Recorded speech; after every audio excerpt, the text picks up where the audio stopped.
Welcome guys. आज हम लोग रेशियो एंड प्रपोर्शन पर कंसेप्ट वीडियो देखेंगे। सबसे पहले हम लोग रेशियो के बारे में समझेंगे। देखिए, रेशियो माने होता है अनुपात। ऐसे रेशियो का मतलब होता है कंपेयर, और कंपेयर माने होता है तुलना। और कोई भी चीज जब तुलना होता है तो एक में तुलना नहीं होता। तुलना होने के लिए कम से कम दो चीज होना चाहिए। इसीलिए रेशियो का परिभाषा, जब दो या दो से अधिक समान राशियों या इकाइयों का आपस में तुलना किया जाए तो उसे अनुपात कहते हैं। मतलब अनुपात में हमेशा दो या दो से अधिक समान राशि, क्वांटिटी या यूनिट का कंपैरिजन होता है, तुलना होता है। इसे चिन्ह से सूचित किया जाता है। एग्जाम्पल के लिए ए बाई बी, जिसे फ्रैक्शन हम लोग पढ़ते हैं ए बाई बी, ठीक है, वही उसी का मॉडिफाइड फॉर्म अब रेशियो बन रहा है ए इज टू बी। ए पढ़ाता है ए इज टू बी, इसको हम लोग पढ़ सकते हैं A is to B. A is to B, इसमें हम लोग देखिए ए बोलते हैं अग्रपद, इसको अंग्रेजी में एंटीसीडेंट बोलते हैं, और इस बी को हम लोग बोलते हैं पश्चपद, जिसको अंग्रेजी में हम लोग कॉन्स्टिट्यूएंट बोलते हैं। अब जैसे रेशियो को हम लोग समझे ढंग से, जैसे 3 मीटर इज टू 5 किलोमीटर, एक गलत है। क्यों गलत है? क्योंकि रेशियो हमेशा समान राशि और इकाई के बीच होता है, जबकि मीटर और किलोमीटर ये समान राशि नहीं है। ये मीटर में है, ये किलोमीटर में है, तो इसका तुलना नहीं हो सकता। जैसे 5 लीटर अनुपात 3 काऊ, गलत है। न तो ये समान राशि है और न ही समान इकाई है। ये अनुपात आपका क्या है? गलत है। 3 मीटर 13 मीटर, हाँ ये सही रेशियो है, क्योंकि यहां भी मीटर है, यहां भी मीटर है, तो ये अनुपात आपका सही है। 3 काऊ और 19 काऊ, देखिए यहां पर इकाई सेम है, यहां भी काऊ का यूनिट है और यहां भी काऊ का यूनिट है, इसलिए ये रेशियो क्या हो जाएगा? सही है। अब हम लोग टाइप्स ऑफ रेशियो देखेंगे। टाइप्स ऑफ रेशियो में सबसे पहला होता है डुप्लीकेट रेशियो, जिसको हिंदी में हम लोग वर्गमूला अनुपात कहते हैं। क्या कहते हैं? वर्गमूला अनुपात नहीं, वर्गानुपात, सॉरी। इसके डुप्लीकेट रेशियो की हिंदी में हम लोग वर्गानुपात कहते हैं। कहता है कि यदि A is to B is to C, आप इज टू डी भी क्यों ले सकते हैं, लेकिन फिलहाल हम यहाँ पर 3 पर समझा रहे हैं। यदि A is to B is to C हो तो वर्गानुपात, वर्ग कर देना है, स्क्वायर, तो ए का स्क्वायर ए स्क्वायर, बी का बी स्क्वायर, सी का सी स्क्वायर। तो हम लोग ए स्क्वायर, बी स्क्वायर और सी स्क्वायर को वर्गानुपात कहते हैं। जैसे 2, 3, 4 का वर्गानुपात, तो 2 का वर्ग 4, 3 का वर्ग 9 और 4 का वर्ग 16, आंसर। सब डुप्लीकेट रेशियो, जिसको हिंदी में हम लोग वर्गमूलानुपात कहते हैं। यदि ए अनुपात बी अनुपात सी हो तो square root of A, square root of B, square root C को हम लोग वर्गमूला अनुपात कहते हैं। जैसे 4, 9, 16 का वर्गमूला अनुपात, जब भी हम लोग को वर्गमूला अनुपात कहेगा तो हम लोग उसका वर्गमूल निकाल देंगे। 4 का वर्गमूल 2, 9 का 3, 16 का 4। तीसरा है ट्रिप्लिकेट रेशियो, इसको हम लोग हिंदी में कहते हैं घनानुपात। यदि ए अनुपात बी अनुपात सी हो तो A cube is to B cube is to C cube को घनानुपात कहते हैं। जैसे 1 अनुपात 4 अनुपात 3 का घन अनुपात, तो हम लोग 1 का भी क्यूब कर दिए, 4 का भी क्यूब और 3 का भी क्यूब। 1 का क्यूब 1, 4 का क्यूब 64 और 3 का क्यूब 27 होता है। अगला है सब ट्रिप्लिकेट रेशियो, जिसको हिंदी में बोलते हैं घनमूला अनुपात। इसमें हम लोग क्या करेंगे? इसमें हम लोग घनमूल निकाल देंगे। यदि ए अनुपात बी अनुपात सी हो तो cube root of A is to cube root of B is to cube root of C को हम लोग घनमूला अनुपात कहते हैं। जैसे 1, 64 और 27 का घनमूला अनुपात, 1 का घनमूल 1, 64 का 4 और 27 का होगा 3। अगला है 5वां, जिसको हम लोग इनवर्स रेशियो, रिवर्स रेशियो या रेसिप्रोकल रेशियो, ये ऑपोजिट रेशियो, सबका हिंदी होता है उल्टा। हिंदी में बोलते हैं व्युत्क्रमानुपात। कहता है कि यदि ए अनुपात बी अनुपात सी हो तो 1/a उल्टा कर दिए, बी का उल्टा 1/b और सी का उल्टा 1/c को व्युत्क्रमानुपात कहते हैं। जैसे 2, 3, 4 का व्युत्क्रमानुपात 1/2 इज टू 1/3 इज टू 1/4। अब जैसे कि जब 2, 3, 4 का व्युत्क्रमानुपात एग्जाम में आएगा तो ऑप्शन में ये रह भी सकता है और नहीं भी रह सकता है। तो जब इसका ऑप्शन में जब ये हम लोग को नहीं मिलेगा तो उसमें क्या करते हैं, क्योंकि रेशियो है और रेशियो में हम लोग इस सब में एक ही चीज से गुना कर सकते हैं, इसलिए 2, 3 और 4 का एलसीएम ले लेंगे। तो 2, 3 और 4 का एलसीएम क्या हो जाएगा, एलसीएम हो जाएगा 12। अब इसमें आप लोग 12 से गुना कीजिए, इसमें भी 12 से, इसमें भी 12 से, इसमें भी 12 से। 12 से गुना क्यों करते हैं, ये सारा सब फ्रैक्शन खत्म हो जाएगा। तो जैसे ही 12 से आप गुना करेंगे तो 2 6 के 12, 3 4 के 12 और 1/4 4 3 12। जब भी ऑप्शन में 1/2, 1/3, 1/4 इसका व्युत्क्रमानुपात नहीं दिखेगा तो फिर हम लोग देखेंगे कि 6:4:3 होगा। देखिए सेकेंड मेथड है, 2, 3, 4 का अगर व्युत्क्रमानुपात निकालना है तो दूसरा तरीका भी ऐसे निकालिए और तो फिर ऐसे निकाल सकते हैं। जैसे ये 2 को ढक देंगे, 2 को ढक कर इसको गुना कर देंगे, 3 चौके 12, फिर 3 को ढक देंगे, 4 दूनी के 8 और फिर 4 को ढक देंगे और 2 तिहाई 6। इस प्रकार से जो काटेंगे हम लोग तो 2 6 के 12, 2 चौके 8 और 2 तिहाई 6। तो देखिए 2 तरीका से हम लोग इनवर्स रेशियो निकालना सीखे, 6 4 3 और यहां भी आया था 6 4 3। अगला रेशियो हम लोग समझेंगे जिसका नाम है कंपाउंड रेशियो, जिसको हिंदी में बोलते हैं हम लोग मिश्र समानुपात। कंपाउंड रेशियो की हिंदी क्या होता है, मिश्र समानुपात। कहता है कि यदि A:B, C:D और E:F हो तो जितना भी अग्रपद, इसका अग्रपद A है, इसका भी अग्रपद C है, इसका अग्रपद E है, अग्रपद आगे वाला सब एक साथ गुना करेंगे और पश्चपद जिसको कंसिक्वेंट बोलते हैं, पीछे वाला को एक साथ गुना करके, और जब उन लोग का रेशियो निकालेंगे तो उसको हम लोग मिश्र अनुपात कहते हैं। जैसे अगर कोई हमसे 2:5, 15:8 का मिश्र अनुपात मांगेगा तो मिश्र अनुपात देखिए, इसका अगला अग्रपद 2 गुना इसका अग्रपद 15, आपस में गुना किए, अनुपात इसका अग्रपद 5 और इसका अग्रपद 8 गुना करके हम लोग काट लेंगे।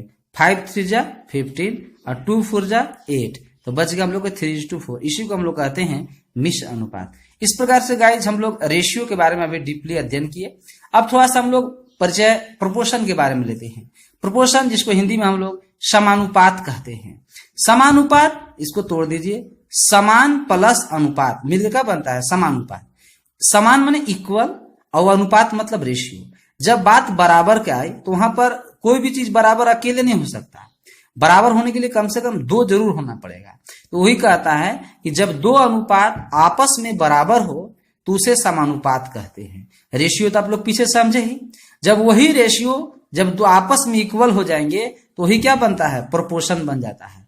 और इसे हम लोग प्रोपोर्शन को इस चिन्ह के द्वारा हम लोग दर्शाते हैं। एग्जाम्पल के लिए देखिए A:B एक रेशियो है और C:D एक रेशियो है, और दोनों रेशियो आपस में क्या हो गया, बराबर। तो इस बराबर के चिन्ह के बदल जगह पर हम लोग यहाँ पर प्रोपोर्शन लगा देते हैं। इस प्रोपोर्शन का मतलब सिर्फ = साइन होता है। इसका मतलब क्या होता है, = का साइन होता है। अच्छा, A इसका मतलब बटा होता है, तो A अनुपात B मतलब A/B, और इसका मतलब बराबर का चिन्ह, और C:D का मतलब C/D। क्रॉस मल्टीप्लिकेशन करेंगे तो AD = क्या हो जाएगा, BC। अब यहां से हो जाएगा एक खास देने वाला बात, यहाँ पर समझने वाली बात है, कंसेप्ट है। कहता है कि product of inner part is equal to product of outer part. जब भी कोई चीज प्रोपोर्शन में होगा, क्या चीज में होगा, जब भी कोई चीज प्रोपोर्शन में होगा तो बीच वाला का गुणनफल बाहर वाले गुणनफल के बराबर होगा। जैसे देखिए B × C देखिए BC और A × D बाहर वाला AD, आपस में क्या चीज आ गया है, बराबर आ गया है। कहता है कि find the value of x का मान निकालें। जैसे यहाँ पर हम लोग जैसे प्रोपोर्शन साइन देखेंगे तो हम लोग समझेंगे कि बीच वाले गुणनफल बाहर वाले गुणनफल के बराबर होता है। तो 8 × x बराबर 4 × 32, 8 चौके 32, यहाँ से x का मान हम लोग को 16 मिल जाएगा, आंसर। यहाँ पर हम लोग देख रहे हैं कि प्रोपोर्शन का साइन है, और जब भी कोई चीज प्रोपोर्शन में होगा तो बीच वाला का वैल्यू का गुणनफल बाहर वाला गुणनफल के बराबर होगा। मतलब 2 × x बराबर 5 × 4, काट देंगे तो 2 2 जा 4, यानी x = क्या हो जाएगा, 10 आंसर हो जाएगा। अगर इसे आप फिर देख रहे हैं, कहीं पर भी x एब्सेंट रहेगा, हमेशा देखेंगे कि जब भी प्रोपोर्शन का साइन लगा हुआ है तो product of inner part is equal to product of outer part हमेशा याद रखेंगे। तो 6:x इज इक्वल टू 4:12 और सॉल्व करेंगे तो 6 2 जा 12, x इज इक्वल टू 4 2 जा 8 आंसर। यहां पर भी मान निकालना है हम लोग को। यहां पर जैसे ही मान निकालेंगे तो बीच वाला गुणनफल बाहर वाले गुणनफल के बराबर होता है। इसे गुना करेंगे तो x गुने 18 इज इक्वल टू 72 गुने 9, 18 चौ 72, x इज इक्वल टू 9 चौके 36 आंसर। अगला कंसेप्ट हम लोग सीखेंगे। अगर आप लोग से कहेगा कि यदि ए बी सी तथा डी आपस में क्या हो, समानुपाती हो, 4 आपको वेरिएबल दिए हैं और आपस में समानुपाती बोलेगा तो आपको झट से समझ आना है कि A is to B proportional C is to D होगा। इसका मतलब बटा, इसका मतलब बराबर का चिन्ह, इसका मतलब बटा। तो ए बाई बी बराबर C by D. Cross multiplication करेंगे तो B C by A D. इसमें ए को बोलते हैं हम लोग प्रथम समानुपाती, बी को बोलते हैं द्वितीय समानुपाती, सी को बोलते हैं तृतीय समानुपाती थर्ड प्रोपोर्शनल, डी को बोलते हैं चतुर्थ समानुपाती फोर्थ प्रोपोर्शनल। अब यहां से एक एक करके हम लोग प्रथम समानुपाती ए बराबर फ्री कर लेंगे। ए बराबर क्या हो जाएगा, बी सी बटा डी। द्वितीय समानुपाती कौन है, बी। बी बराबर यहां से क्या निकल जाएगा, सी चल जाएगा बटा में, ए डी बाई सी। तीसरा है तृतीय समानुपाती, इसको सी बोलते हैं। यहां से सी बराबर क्या हो जाएगा, तो ए डी बटा बी। चतुर्थ समानुपाती कौन है, डी है, तो डी बराबर यहां से क्या हो जाएगा, बी सी बाई ए। अगला कंसेप्ट हम लोग देखेंगे गाइज, कहता है कि यदि ए बी तथा सी समानुपाती है, तीनों को है, कौन कौन, ए है, बी है तथा सी समानुपाती हो, तो यहां से हमको अगर 3 को समानुपाती बोलेगा तो जो बीच वाला टर्म होता है वो डबल लिखा है, 2 बार हो जाता है। जैसे A is to B proportion B is to C हो जाएगा। और जैसे 3 को में प्रोपोर्शन बोलेगा तो बीच वाला को हम लोग डबल कर देते हैं। और इसके बाद हम लोग अभी जानते हैं प्रोपोर्शन कि product of inner part is equal to product of outer part होता है। मतलब बी गुने बी बराबर ए गुने सी, यहां से हो जाएगा बी स्क्वायर बराबर ए सी। इसलिए हम लोग अब टोटल निकाल सकते हैं, जिसमें ए का नाम है प्रथम समानुपाती, बी है यहाँ पर द्वितीय समानुपाती या मध्य समानुपाती, और सी को बोलेंगे हम लोग थर्ड प्रोपोर्शनल तृतीय समानुपाती, क्योंकि 3 ही है। तो प्रथम समानुपाती अगर ए बराबर निकालना होगा, यहां से ए बराबर क्या हो जाएगा, फ्री कीजिए, ये चीज से हम लोग ए बराबर निकालेंगे तो ये आ जाएगा बी स्क्वायर बटा सी। अगर द्वितीय समानुपाती हमको बी निकालना होगा, तो जैसे हम यहां से बी बराबर निकालेंगे तो रूट अंडर क्या हो जाएगा हम लोग का ए सी, इधर से वर्गमूल चढ़ा जाएगा। तृतीय समानुपाती सी निकालना होगा तो सी बराबर यहां से क्या हो जाएगा, तो बी स्क्वायर अपॉन ए हो जाएगा। अगर हमको देखिए अब अगला है, ए दिया है, फर्स्ट प्रोपोर्शनल दिया है और थर्ड प्रोपोर्शनल दिया, हमको निकालना है मध्य अनुपाती, बीच वाला टर्म निकालना होगा। तो बीच वाला टर्म को अगर हम x मान लेते हैं, क्या मानते हैं, x, तो फिर वही ऊपर वाला नियम लगेगा कि अगर 3 चीज दिया है, 1 2 और 1 3, और हमको ये मांग रहा है तो बीच वाला को 2 बार कर देंगे, a अनुपात x समानुपात x और अनुपात b। यहां पर फिर लगा देंगे हम लोग, बीच वाले गुणनफल बाहर वाले गुणनफल के बराबर होता है। तो x गुने x बराबर a गुने b, तो यहां से हो जाएगा x स्क्वायर बराबर ए बी। और यहां से x जिसको हम लोग बोलते हैं मध्य अनुपाती, क्या बोलते हैं हम लोग, मध्य अनुपाती। अगर हम लोग को x निकालना होगा तो इसको हम लोग रूट अंडर ए बी कर लेंगे। क्या कर लेंगे, रूट अंडर हम लोग ए बी कर लेंगे। अगर हम लोग को दिया है प्रथम निकालना है, सेकेंड दिया है, थर्ड दिया है, तो फिर हम लोग प्रथम इसको डबल कर लेंगे। तो मान लीजिए कि प्रथम को हम x मान लें तो x 2 टाइम्स हो जाएगा, a इज टू b, तो यहां से निकल जाएगा हम लोग को बीच वाले गुणनफल बाहर वाले गुणनफल के बराबर। तो हम लोग प्रथम को x माने हैं तो यहां से हो जाएगा x गुने b बराबर a स्क्वायर, इसलिए हम लोग x निकाल सकते हैं a स्क्वायर अपॉन b। इस प्रकार से कोई भी अगर मैंने हम लोग का अगर एब्सेंट रहेगा वेरिएबल, फर्स्ट समानुपाती, सेकेंड प्रथम द्वितीय समानुपाती, तृतीय समानुपाती, फोर्थ समानुपाती, कोई भी समानुपाती अगर हम लोग को एब्सेंट रहेगा तो हम लोग आसानी से निकाल सकते हैं। जैसे अगर हम लोग को पहला प्रथम समानुपाती ए दिया है, द्वितीय समानुपाती बी दिया है और हमको तीसरा नहीं दिया है, अगर हमसे कहा कि तीसरा बताइए, थर्ड प्रोपोर्शनल बताइए, तो थर्ड प्रोपोर्शनल हम लोग निकाल सकते हैं। ये बीच वाला को 2 टाइम्स कर देंगे, A is to B proportion B is to third proportional, यही थर्ड निकालना है। और हम लोग जानते हैं कि समानुपाती चिन्ह में बीच वाला गुणनफल बाहर वाले गुणनफल के बराबर होता है। तो जैसे गुना करेंगे, ए गुने थर्ड प्रोपोर्शनल बराबर बी स्क्वायर, इसलिए थर्ड प्रोपोर्शनल बराबर हो जाएगा बी स्क्वायर अपॉन ए। ठीक है, आज इस वीडियो में इतना ही गाइज। नेक्स्ट वीडियो में हम आप लोग को कुछ प्रॉब्लम और कुछ इससे अच्छा कंसेप्ट लेकर आएंगे। तब तक के लिए जय हिंद।